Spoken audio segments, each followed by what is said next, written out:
저도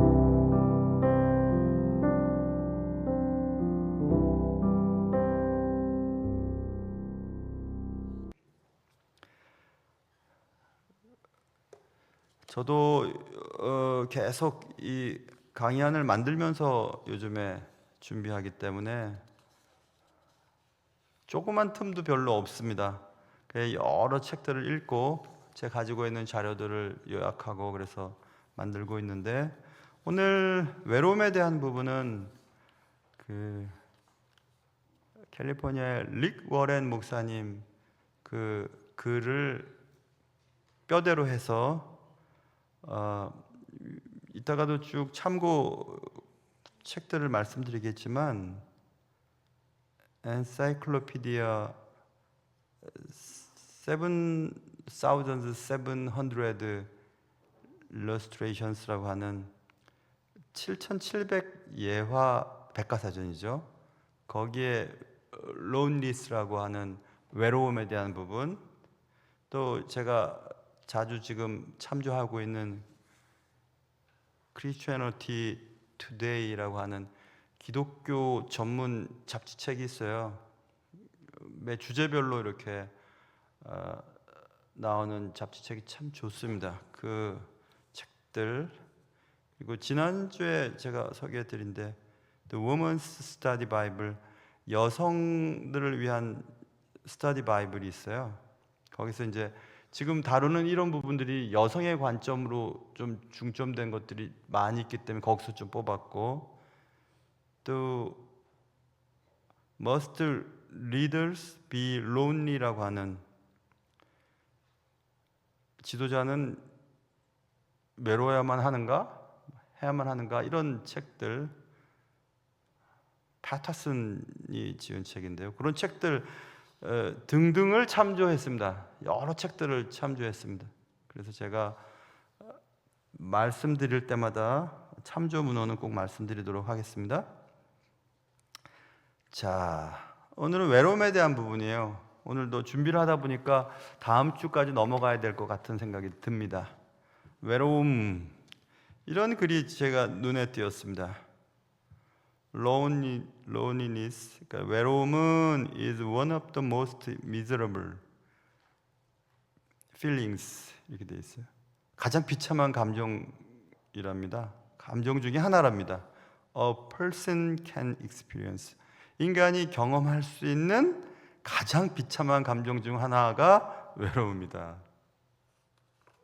여러분, 외로움 안 느껴본 사람 없을 거예요. 근데 외로움은 인간이 느낄 수 있는 가장 비참한 감정 중에 하나. 그러니까 외롭다고 느낄 때 굉장히 인생이, 삶이 비참하다, 이렇게 그런 감정을 표현하는 단어는 이런 거죠. 아무도 나를 사랑하지 않아, 또는 내가 존재하는지조차 아무도 몰라, 세상은 날 몰라, 이런 마음들. 내가 뭘 어떻게 하든지 아무도 나에 대해서 관심이 없어, 이럴 때 외로움이 찾아온다, 이렇게 얘기를 한다는 것을 제가 이번에 봤어요. 그런데 또 외로움은 특별한 특징이 있는데, 외로움을 느끼기 위해서 꼭 혼자 있을 필요가 없다, 이런 얘기입니다. 우리가 잘 아는 것처럼 많은 사람들이 이렇게 모여 있어도 외로움을 느낄 수 있기 때문에 그렇습니다. 그래서 제가 아까 7700 예화 백과사전이라고 하는 거기에서 Signs of the Times라고 하는 그 부분에 이런 글이 있더라고요. 탄 폴이라고 하는 분이 기고를 했던데, More people, more loneliness라고 하는 거예요. 더 많은 사람, 더 많은 외로움. 많이 있는데 더 많을수록 더 많이 외로워졌다는 겁니다. 거기 이런 글이 있어요. 미국적인 얘기를 해서 죄송합니다. 책이 그러니까 1996년도에서의 오늘날입니다. 오늘날 평균적인 미국인은 1년 동안 100년 전 평균적인 사람이 평생 동안 만났던 사람 수만큼 1년 동안 만난다는 거예요. 현대인들은 100년 전으로 돌아가 보면 평생토록 만나는 그 사람만큼 오늘날 현대인들은 1년 동안에 만난다는 겁니다. 하지만 100년 전 사람보다 훨씬 지금 사람들이 더 외롭다는 겁니다. 더 외로워한다. 그래서 이 저자가 외로운 것과 혼자 있는 것 사이에는 큰 차이가 있다는 것을 말합니다. 그러니까 외롭다는 것은 혼자 있기 때문에 외롭다는 뜻은 아니라는 얘기입니다. 많이 여러 사람들 가운데 있어도 더욱 외로울 수 있다. 다른 사람이 있다고 해서 반드시 도움이 되는 것도 아니다. 그러니까 로스앤젤레스 정신과 의사이며 작가인 레너드 주닌 박사가 이런 얘기를 했답니다. 인류의 가장 큰 문제는 외로움.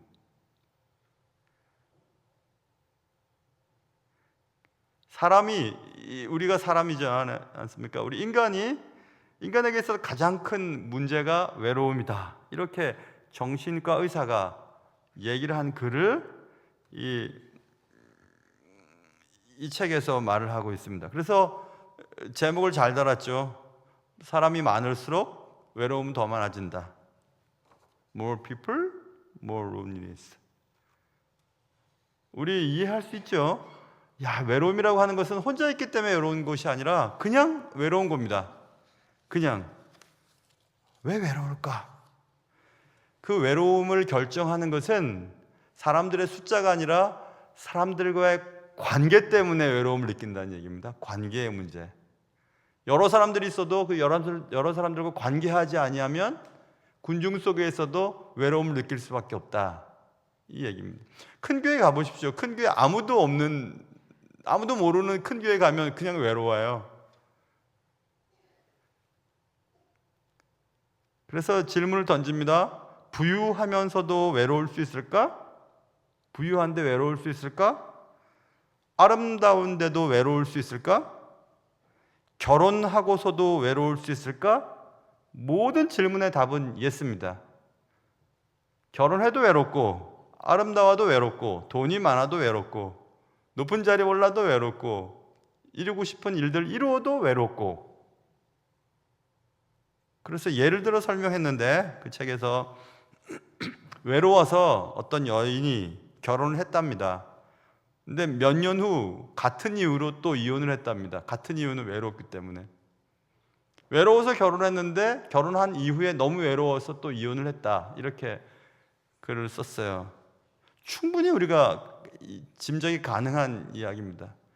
오히려 같이 있을 때 더 외로운 것이 더 외롭습니다. 혼자 있으면 외로운가 보다. 혼자 있으니까. 같이 있는데도 외로운 겁니다. 그러니 못 견디겠다.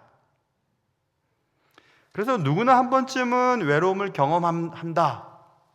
이렇게 질문을 던져놓고, 그런데 외로움의 원인과 치료법에는 뚜렷한 차이들이 있다. 외로움이 어디서 오는가? 스스로 자초하는 경우도 있답니다. 난 외로워. 외부와의 관계를 끊고 스스로 외로움을 선택하는 경우, 외로움을 스스로 자초하는 거죠. 그러나 때로는 피할 수 없이 또 자신이 통제할 수 없는 사건으로서의 외로움도 있다. 두 가지 외로움을 말했습니다. 스스로 외로움을 선택해서 자초하는 경우, 또 하나는 피할 수 없고 통제할 수 없는 상황 때문에 내가 외로움을 느끼는 경우, 이겁니다.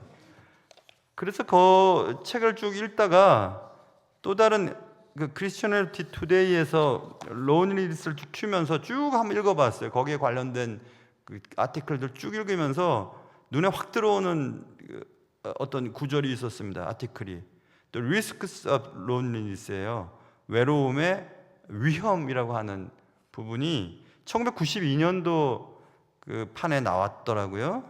거기에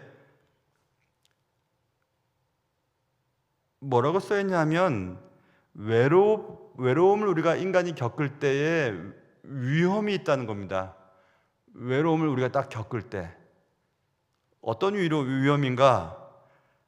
외로움이 현실을 왜곡시키기 때문에 위험하다는 겁니다.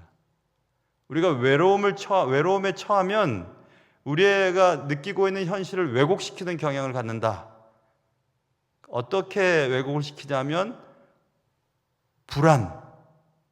불안하면 올바른 결정을 내릴 수 없겠죠. 그리고 외부 사람들에 대해서 공격을 하는 이런 일들도 있고, 불안과 오만이라고 하는 두 가지의 문제가 발생되기 때문에 외로움은 위험하다, 이렇게 글을 썼어요.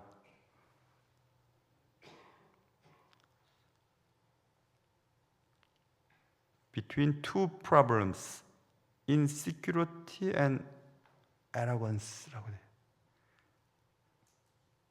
불안과 오만이라고 하는 두 개의 큰 문제가 외로움을 겪고 있는 사람들에게 나타난다는 겁니다. 그 불안은 이해가 됩니다. 외로움 불안하지 않습니까? 아무도 날 지켜줄 수 없어. 내가 아플 때 누가 날 도와줄까? 내가 힘들 땐 누가 내 곁에 있을까? 하고 불안하기 시작하는 건 그건 오케이. 그런데 오만에 빠진다는 겁니다. 외로우면 혼자 생각하는 거거든요. 그래서 상황을 자기 마음대로, 우리는 보통 소설을 쓴다고 하지 않습니까? 외로운 상황에 빠져 있으면 현실을 왜곡적으로 판단하고 해석을 내리기 때문에 상대방을 공격하거나 과한 행동을 보이거나 분노를 하거나 오해를 하거나 이런 일들이 벌어진다는 겁니다. 고립되거나 외로운, 그래서 왕따를 당하게 되면 사람이 이런 일들을 발생할 수 있어요. 불안 증세에 빠지거나 아니면 오히려 반대로 오만한 태도를 보이거나.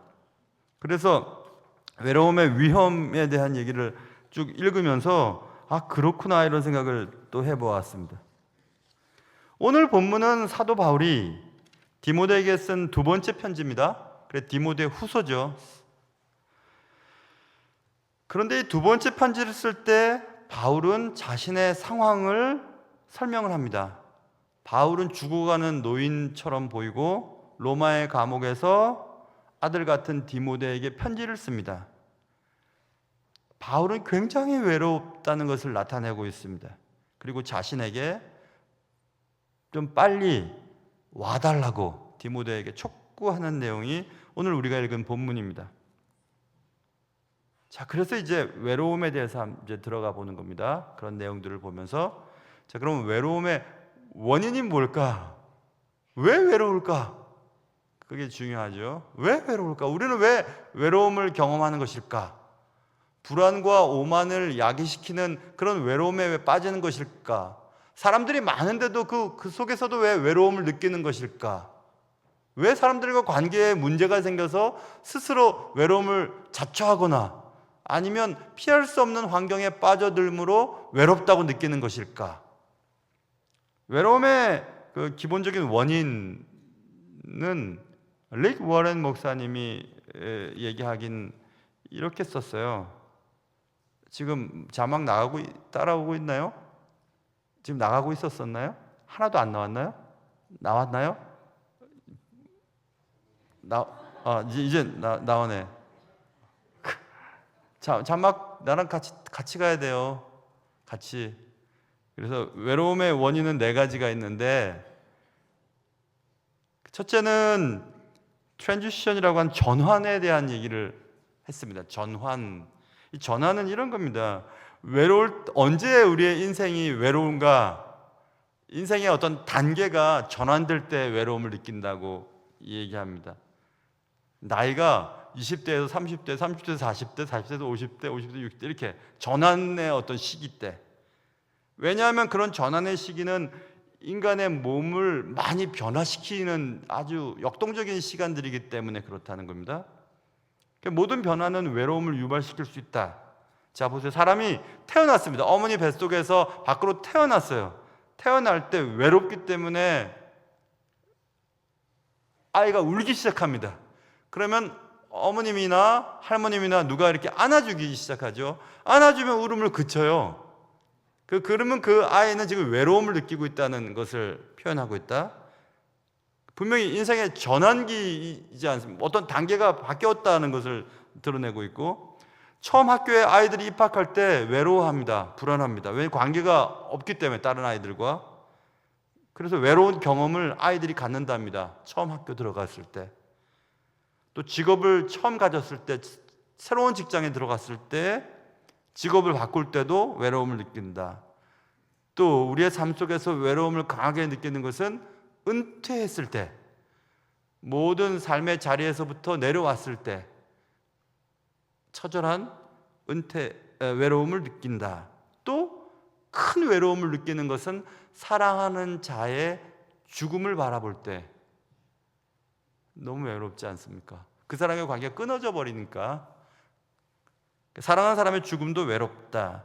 이게 인생의 어떤 전환, 트랜지션의 그런 단계마다 새로운 경험을 하는데 그 새로운 경험은 우리에게 외로움을 가져다 준다, 이 말입니다. 아, 그렇지. 그리고 또 죽어가는 사람도 외로움을 느끼죠. 그것은 죽어갈 때 의외로 다른 사람들로부터 고립을 당하기 때문에 그렇습니다. 요양원에 있는 사람들의 70%는 죽기 전에 아무도 방문하지 않는답니다.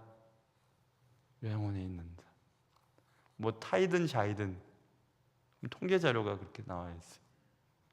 요양원에 일단 들어가면 뭐 가끔씩은 방문하겠죠. 그러나 그렇게 외로운 시간들을 보내면서 죽어간다. 이것도 다 전환기죠. 삶의 자리에서 일을 하다가 은퇴를 하고, 은퇴하다가 삶의 기본적인 삶도 살지 못했을 때에 내던져지는 어떤 장소, 뭐 어디든지. 지금 바울도 인생의 전환기를 맞이하고 있다. 자유롭게 복음을 전하다가 로마의 감옥에 갇혔고, 네로 황제의 재판에 의해서, 한마디에 의해서 이제 언제 순교를 당할지 모르는 상황에 빠져 있는 바울. 얼마 남지 않았다는 것을 직감적으로 알고 있던 바울은 지금 굉장히 외로움에 빠져 있다. 디모데후서 지금 4장 6절 우리가 읽었지 않습니까? 자, 보세요. 전제와 같이 내가 벌써 부어지고 나의 떠날 시각이 가까웠도다. 이제 떠날 시각이 가까웠다는 것을 직감하고 있습니다. 그러니 이제 외롭습니다. 나는 내 시간이 얼마 남지 않았어. 나는 그것을 알고 있고 네로 황제에 의해서 아주 빨리 순교 당할지도 몰라 라는 생각이 바울을 지금 외롭게 했습니다. 그래서 바울은 7절 8절에서 나는 선한 싸움을 싸웠어. 지금까지 난 달려야 할 길을 마쳤어. 준비하고 있습니다. 이제 끝냈으니까 믿음을 지켜왔어. 이제 후로는 나를 위하여 의의 면류관이 예비되었어. 직감하고 있는 겁니다. 지금 바울은 새로운 삶의 전환에 놓여 있다는 것을 알고 있습니다. 지금 그래서 바울은 외로운 거예요. 그를 외롭게 한 것은 아까 전환에 대한 문제가 있고, 두 번째는 분리. 잘 따라오시네. 분리입니다. separation이에요. 어디로부터 분리됐을 때 사람은 외로움을 느낀다. 그래서 외로움의 두 번째 원인은 분리라고 합니다. 분리. 직업 때문에 멀리 출장을 가거나 해외 파견을 가거나 아니면 군복무를 하기 위해서 가족을 떠났을 때, 그러면 가족이나 친구들로부터 떨어지게 되죠. 분리되죠. 그래서 고립됩니다. 관계로부터 고립될 때 외로움을 느끼게 된다. 외로움의 두 번째 원인입니다. 그래서 사람이 사람에게 가장 큰 형벌을 주는 것, 사람을 사형에 처하지 않고 가장 큰 형벌은 독방에 갇히는 거랍니다. 독방에. 왜냐하면 모든 사람들은 사람이 필요하거든요. 그런데 사람이 필요한 사람에게 사람을 제거해 버렸으니까, 그리고 독방에 갇혀 있으니까 가장 인간을 파괴하는 형태로서 독방이라고 하는 것이 있다고 합니다. 왜냐하면 인간은 서로 상호작용을 하면서 감정도 표현하고 또 해소도 하고 또 도움도 받고 이런데 그런 것들 차단하기 때문에 그렇습니다. 그래서 바울이 디모데에게 9절 한번 보세요. 여러분, 제가 설교를 하면 설교는 머릿속에 다 들어있는 것이니까 강약이나 고조도 조절할 수 있지만 이런 강의는 아무래도 이 자료들을 그냥 객관적인 자료들을 많이 전달해야 되기 때문에 추운 날 막 열심히 달려오셨는데 공간이 약간 따뜻하고 배도 좀 고프고 그러니까 졸음도 오고 막 그러시잖아요, 그죠? 그래도 괜찮아요. 제가 일단 눈이 안 좋고 성품이 제가 너무 사람이 좋기 때문에 다른 사람들처럼 막 내려가서 때리고 꼬집고 절대 안 합니다. 주무셔야 되겠다, 잘 주무세요, 이렇게 제가 마음에 다짐을 했어요. 근데 막 주무실 쯤 되면 같이 읽읍시다 이렇게 얘기합니다. 9절을 한번 읽어볼까요? 9절. 지금 졸리시는 분만 읽어보시겠어요? 9절 시작. 이렇게 많이 졸리셨어요? 졸리는 분만 읽으라니까. 이렇게 다 졸렸네. 저는 하나도 안 졸리는데. 왜냐하면 이 말씀을 그래도 잘 준비하기 위해서 일주일 계속 준비하고 합니다. 나중에 뭐 이렇게 묶어 놓을 작정이에요. 이렇게 열심을 다해서 애를 썼는데, 그래서 여기 예배당에 직접 오지 않고 그 영상을 듣거나 그 강의안만 딱 받는 분들에게 주고 싶지를 않아요. 나는 사실 어떻게 해서 내가 만든 건데. 그래서 강의안 다 안 드리고 요약본만 드립니다. 요약본만. 진짜 강의안은 다 못 드리겠어요. 정리도 잘 안 돼 있지만. 그래서 여러분 졸려도 괜찮습니다. 아무렇지도 않습니다. 저는 속히 내게로 오라 이렇게 말하고 있잖아요. 속히 내게로 오라. 왜냐하면 바울은 지금 분리되어 있지 않습니까? 독방에 갇혀 있으니까. 그리고 가장 친한 친구들이 여러 명 있지만 10절부터 대만은 이 세상을 사랑하여 나를 버렸다. 데살로니가로 갔다. 그레스게는 갈라디아로 갔다. 디도는 달마디아로 갔다. 누가만 나와 함께 있다. 이렇게 누가를 제외하고는 아무도 없다. 그래서 지금 분리되어 있다. 바울은 지금 외국의 감옥에서 디모데에게 이 사람들이 나 그리워. 근데 다 나를 떠났어. 보고 싶어. 그렇게 말하면서 아들과 같은 존재인 디모데에게 빨리 왔으면 좋겠어 이렇게 얘기합니다. 바울은 사람들을 되게 좋아했거든요. 바울이 가는 곳마다 바울 곁에 사람들이 모였습니다. 바울 곁에 사람들이라고 하는 유명한 책도 있습니다. 바울 곁에는 사람들이 참 많았고 바울은 사람들과 함께 하는 것을 좋아했습니다. 저도 그렇습니다. 저도 사람들이랑 함께 있을 때 훨씬 좋아요. 재밌어하고.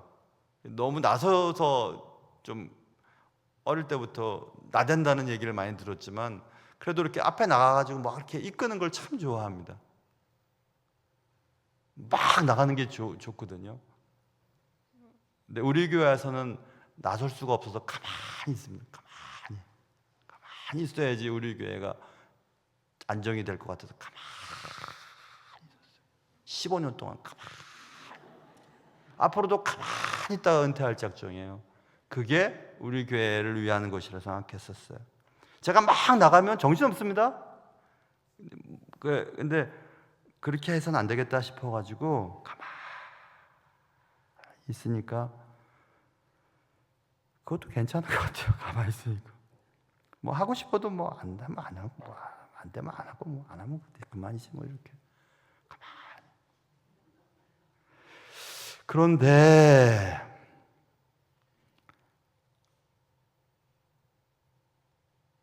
그런 사람이었습니다. 바울은. 그런데 독방에 있는 겁니다. 그리고 그와 함께 했던 사람들은 다 떠나 있고 못 견디는 겁니다. 분리되어 있으니까.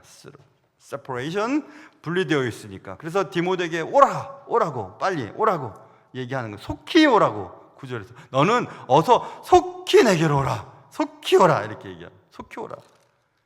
13절에도 내가 올 때 내가 드로아 가보의 집에 둔 겉옷을 가지고 오고 또 책은 특별히 가죽 종이에 쓴 것을 가지고 오라 이렇게 얘기했습니다. 오라고 빨리 오라고.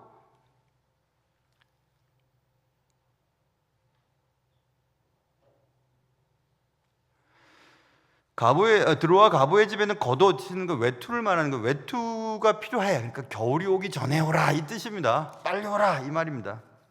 빨리 와. 못 견디겠으니까 겨울 전에 와라. 21절에 써 있잖아요. 너는 겨울 전에 어서 오라 또 얘기합니다. 얼마나 지금 혼자 있으니까 힘들어서 빨리 와, 어서 와, 속히 와 이렇게 얘기합니다. 바울은 왜 이렇게 말했을까요? 자신의 삶이 얼마 남지 않았다는 것을 알고 있었기 때문에 그렇습니다. 정말 보고 싶었던 거예요. 야 디모데야, 내가 더 이상 너 곁에 있지 못할지도 모르겠어. 그러니 기회 있을 때 좀 빨리 와라. 겨울이 지나면 나는 이 세상 사람이 알지도 몰라. 빨리 와라. 겨울 전에 와라. 어서 와라. 속히 와라. 아무도 없어. 지금 누가밖에 없어. 다 갔어. 너 와. 아들같이 생각하던 그를 보고 싶었습니다. 자, 여기서 우리 한번 잠깐 적용을 봐야 될 것 같은데, 여러분 제일 보고 싶은 사람이 누구 있으세요? 그리고 갑자기 생각나는 분이 계신다면 카톡을 하든지 전화를 하든지 만나러 가든지 그렇게 하셔야 돼요. 왜냐면 기회가 없을지도 몰라요. 며칠 전에 예전에 그 부흥 목사로 섬기던 교회에 신혼부부 애들, 청년 2부 애들이었는데 둘이서 결혼을 해서 또 신혼부부 때도 가르쳤던 애들이 있었어요. 며칠 전에 생각이 났거든요. 그 애들이 이상하게 생각이 났어요. 20년이 넘었는데도 생각이 나는데 어제 카톡이 왔어요. 그 애가 그 여자 집사님이죠. 그 남자 집사님이 둘이 이렇게 청년 둘이 결혼했는데, 그래서 너무 신기하기도 하고 그런 일이 제법 많습니다. 마음속에서 뭔가 생각이 났을 때 저는 그래서 생각나면 바로 문자를 보내거나 전화를 하거나 그러거든요. 근데 뭐 여차여차 하다가 놓쳤는데 얘가 먼저 문자가 왔어요. 그래서 뭐 이런저런 얘기를 하고 그랬습니다. 여러분 누구에게 전화를 해야 할까요? 전화해야 될 사람 혹시 없으세요? 혹은 감사 편지를 해야 될 사람은 혹시 없으십니까? 아직 시간이 있을 때 지금 해야 됩니다. 속히 겨울이 오기 전에, 그리고 우리의 의식이 사라지기 전에 감사할 사람들을 감사하고 또 보고 싶다고 한마디 하고 또 그동안 고마웠다고 얘기하고 그때 그런 일 참아주고 많이 견뎌줘서 고맙다고 하고 또 가족들에게도 고맙다고 얘기하고, 그래야 후회가 없을 것 같아요. 제 아내한테 물어보세요. 저는 아주 의미심장이라는 단어가 맞나? 아주 사생결단도 좀 이상한데 무슨 말로 해야 되지? 아무튼 대단한 무게를 가지고 그 가족들에게는 최선을 다합니다. 왜 그렇게 열심히 하냐고 물어보길래 제가 그때 얘기했습니다. 나중에 후회 안 하려고 그러지. 진짜 그래요. 후회하고 싶지 않아서 그렇습니다. 우리 교회에 뭐 능력도 없고 부족하지만 후회는 안 해요. 지금까지 사역하면서 제 나름대로 부족한 그 능력과 부족한 인격이었지만 최선을 다했다고 생각하거든요. 너무 교만한 말인지도 모르겠지만 최선을 다했다고 할 만큼은 후회는 없어요. 그래서 어느 순간 어느 때에 자리를 떠도 뭐 괜찮아 이런 생각이 지금까지는 듭니다. 그래서 남겨진 시간이 얼마나 될지 모르는 우리의 삶 속에서 매 순간 특별히 일보다는 사람에 대해서는 최선을 다하면 좋을 것 같다는 이런 생각을 합니다. 최선을, 좋은 말 하는 거. 목사님은 맨날 좋다고만 하는데 그럼 좋은 말 하지 그럼 나쁜 말 하겠어요? 좋단 말 하지, 좋다고 얘기하지. 그게 좋은 거죠. 그래, 아직 시간이 있을 때 지금 해야 됩니다. 미루고 있었던 연락 못할지도 몰라요. 누군가가 갑자기 이별을 할지도 모르니까 이별을 하게 되면 그 사람과의 관계가 아주 좋은 상태로 끊어진 것이 아닐 수도 있으니까, 그러면 아마 그것 때문에 우리는 평생 살아있는 동안 외로움을 느낄지도 모릅니다. 그 관계가 좋지 않은 채 끊어졌기 때문에. 그러니 원수 맺고 사는 것은 나쁜 일입니다. 용서하며 사는 것이 훨씬 좋은 일입니다. 그건 정말 그런 것 같아요. 지금 두 가지 얘기했죠. 아까는 전환에 대한, 트랜지션에 대한 얘기, 두 번째는 분리, 세퍼레이션에 대한 얘기를 했죠. 또 외로움이 언제 찾아오는가? 조금씩 이제 가까워지는데, 세 번째, 반대입니다. 어파지션. 이건 또 우리는 경험해 볼 수 있습니다. 세 번째 원인은 반대입니다. 바울이 14절을 보시면, 눈으로 보세요. 구리세공업자 알렉산더가 내게 해를 많이 입혔어. 주께서 그 행한 대로 그에게 갚으실 거야. 저는 이런 바울의 이 얘기를 보면 나도 이렇게 해도 되겠다 이런 생각이 들어요. 나를 너무 힘들게 한 사람 주께서 갚아주십시오 이렇게 말입니다. 근데 이렇게 기도를 제가 못하는 이유는 저는 바울처럼 그런 사람이 아니기 때문에 그래요. 저도 다른 사람에게 해를 많이 입혔을 것이고, 그러니 이렇게 기도한다면 주님 보시기에 야 너는 이렇게 말씀하실 것 같아서 그렇게는 못하겠지만, 누가 나를 굉장히 반대하면 말입니다. 그래서 세공업자, 구리세공업자 알렉산더가 내게 해를 많이 입혔다. 성경에 이 수천 년이 지나도 성경에 써여 있습니다. 구리세공업자 알렉산더가 바울에게 많이 해를 입혔다. 하나님 나라의 책에도 써 있을 것 같아요. 저의 책, 여러분의 책에 야 네가 살아있는 동안, 네가 사역하는 동안 누구가 헷갈릴까봐 뭐 하는 사람 누구가 너에게 많이 해를 입혔지?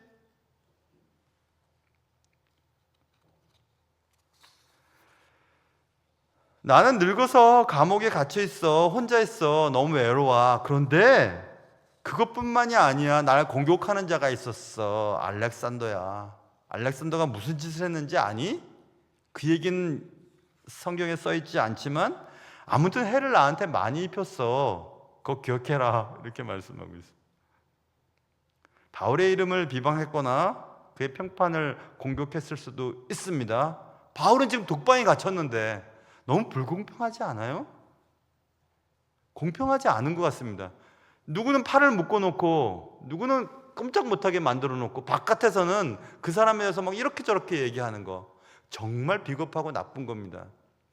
그런 사람들은 정말 나쁜 사람들이에요. 자 보세요. 내가 이렇게 얘기해도 저 사람은 한마디도 반응을 못해. 왜냐하면 그 자리가 그런 자리니까.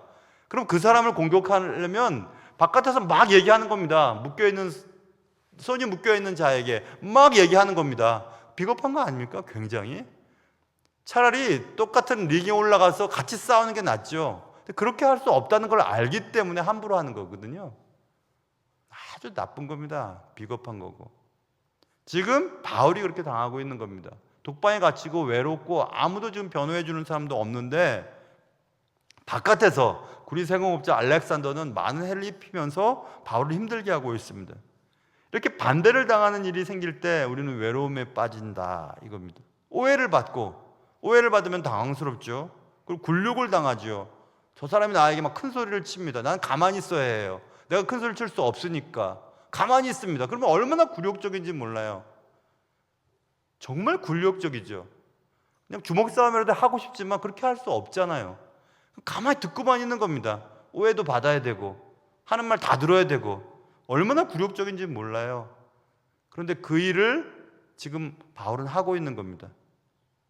여러분, 누군가에게 반대를 당한다는 것은 외로운 감정을 막 뿜어져 나오게 만듭니다. 그리고 한 명을 상대로 여러 명이 공격하면 견딜 수가 없습니다. 어떻게 견딜 수 있어요, 그걸? 마치 사각 링에 모서리에 모아놓고 막 두들겨 패다가 다음 타치하고 또 다른 사람 막 두들겨 패고 또 다음 타치하고 두들겨 패고 막 그렇게 하는데 어떻게 견뎌낼 수가 있겠어요? 그러면 그때 그것을 당하는 사람들은 자기 안으로 막 들어갑니다. 자기 안으로 막 들어가서 사람들과 만나기 싫고 얘기하기도 싫고 벽을 쌓아놓죠. 그러면 더 외로움에 빠져버립니다. 반대를 당하는 것 때문에도 외로운데 스스로 다른 사람과의 관계를 차단해버리니까 더 외로운 겁니다. 아무도 만나기 싫고 숨도 안 쉬어지고 아무것도 하기 싫고 죽고 싶고 나가고 싶고 그만두고 싶고 그런 마음이 자꾸 들어가게 하는 겁니다. 분명히 저분을 위해서 이렇게 하는데 저분은 반대로 공격을 받는다고 생각하고 펀치를 휘두른다. 그러면 얼마나 외롭겠어요. 그게 지금 바울은 그렇게 그런 마음을 갖고 있다. 반대, 어파지션에 대한 얘기. 네 번째, 이게 더 중요한데요. 네 번째는 거절에 대한 부분입니다. rejection. 외로움의 네 번째 원인은 사실 인간에게 가장 고통을 유발시킨다는 점에서 가장 심각한 원인입니다. 외로움을 유발시키는 가장 심각한 원인, 그건 거절입니다. 가장 가까운 사람들로부터 버림을 받거나 또 함부로 여김을 받았을 때, 그때 정말 외롭죠. 함께 동역자인데, 함께 손을 잡고 가야 할 사람인데 내게 나를 버리고. 그래서 지금 16절 보시면 내가 처음 변명할 때, 이거는 재판정에서 변호할 때란 얘기입니다. 변호할 때 나와 함께 한 자가 하나도 없었다. 하나도 내 편이 없었다. 다 나를 버렸다. 내 편이 하나도 없는 겁니다. 편이 어디 있어요? 아무 편도 없지. 그들은 그들대로, 나는 나 혼자서. 지금 바울은 그렇게 하고 있습니다. 내가 처음 변명할 때 나와 함께 한 자가 하나도 없었다. 다 나를 버렸다. 상황이 어려워지자 다 바울을 떠나버렸습니다. 재판이 시작됐을 때 정작 바울 곁에 있었던 사람은 아무도 없었습니다. 아무도 그를 변호하려 하지 아니하고 자신들의 처지를 생각하면서 다 도망을 쳐버렸습니다. 이거 이렇게 저렇게 다 도망쳤습니다. 그래서 지금 바울은 그런 모든 사람들로부터 거절을 당한 감정에 지금 사로잡혀 있어요. 날 다 버렸구나. 이 거절은 인간이 감당하기 가장 어려운 것 중에 하나랍니다. 그렇기 때문에 결혼관계가 파기될 때, 상대방에 의해서 내가 파기당할 때 그렇게 고통스러운 이유는 그것 때문에 그렇습니다. 내가 저 사람에게 거절당했어. 거절당한 겁니다. 우리가 지금 음란물에 대해서 2주 동안 살펴봤는데, 음란물에 노출되고 간음을 통해서 내가 그의 아내, 내가 그의 남편, 유일한 상대자여야 되는데 그렇지 않은 것을 보게 된 겁니다. 그럼 내가 거절당한 거잖아요. 내가 아내로서, 남편으로서 거절당한 거죠. 그 사람에게, 상대방에게. 그러니까 단지 가정이 깨어졌다는 문제가 아니라, 그런 거절을 당해서 그런 가정이 깨어진 당사자는 상대방으로부터 배신을 당한 것까지도 또 온 거예요. 그런 상태뿐만 아니라 배신을 당했기 때문에 내 삶에 큰 상처를 주게 된다. 그래서 외로운 겁니다. 아무도 믿을 수가 없고 굉장히 고통스러운 경험을 하게 된다. 왜냐하면 모든 인간은 수용에 대한 감정적인 욕구를 갖고 있답니다. 내가 무슨 행동을 했을 때 상대방이 받아줄 때 내 마음이 행복하고 살아갈 힘이 생기고, 그런데 나의 나된 것을 상대방이 거부하는 겁니다. 받아들여주질 않아요. 나의 모습을 그대로 인정해주지 않습니다. 나는 이렇게 생겼는데 이렇게 생긴 나를 받아들여주지 않을 때 거절당한 느낌 때문에 외로움에 빠진다. 그게 외로움의 4가지 정도의 원인이었습니다. 오늘도 하려고 했던 것을 못해서 죄송한데 외로움의 원인까지밖에는 할 수가 없었네요. 다음 주는 외로움에 대처하는 방식에 대해서, 그리고 또 혼자 있지만 외롭지 않는 방법에 대해서, 그리고 외로움에서 벗어나는 5가지 열쇠에 대해서 큰 그림을 보아야 된다는 이런 얘기들을 다음 주에 할 작정입니다. 사랑하는 성도 여러분, 오늘 우리가 나눈 이야기들이 여러분 속에서 무언가 부딪히는 것이 있으면 한번 한 주 동안 오늘 강의하는 또 우리 부교육자님들한테 나눠줄 때 필요하신 분들은 달라 하십시오. 그래서 그것들 한번 보시고 오늘 또 이 영상들 한번 가만히 한번 들어보세요. 들어보셔서 내가 왜 이럴까, 요즘 마음이 뭐 때문일까, 내게 찾아온 이 외로움은 내가 선택한 것일까? 아니면 내 삶을 넘어서 들어온 것일까? 그리고 그 원인은 뭘까? 그러고 다 한번 생각해 보세요. 그리고 그것들을 해결하기 위해서 우리는 어떻게 해야 될까? 그것들은 다음 주에 또 오늘 살펴볼 수 있도록 하겠습니다.